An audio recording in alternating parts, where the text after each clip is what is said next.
ვიწყებთ აფხაზეთიდან, გაგრაში 7 გრადუსი და წვიმიანი დღე, სოხუმში წავდარი გვაქვს და 8 გრადუსი.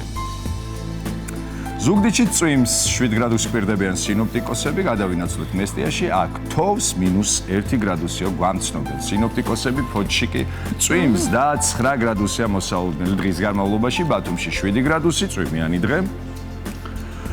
ოზურგეთში 7 გრადუსი და ასევე წვიმიანი დღე.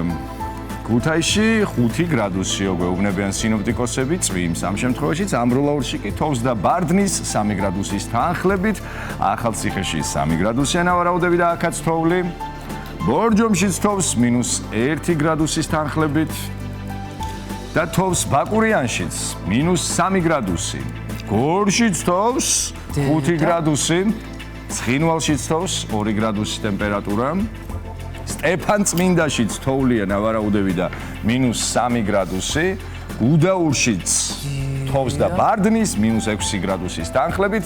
თელავში ღრუბელი გვაქვს და 10 გრადუსი.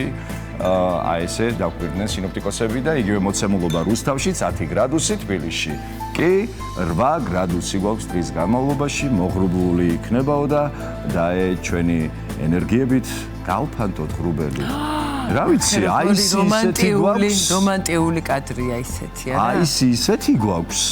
და ის ჯობიაო. და ის საჯობეო. აი ისეთი გვაქვს, მე მგონია რომ გაიფანტება ეს ღრუბელი დროთა განმავლობაში. აი გუშინ წინ მაგალითად აი ესეთი. მახსოვს რომ ირუჯებოდი თაივანზე. კი, კი.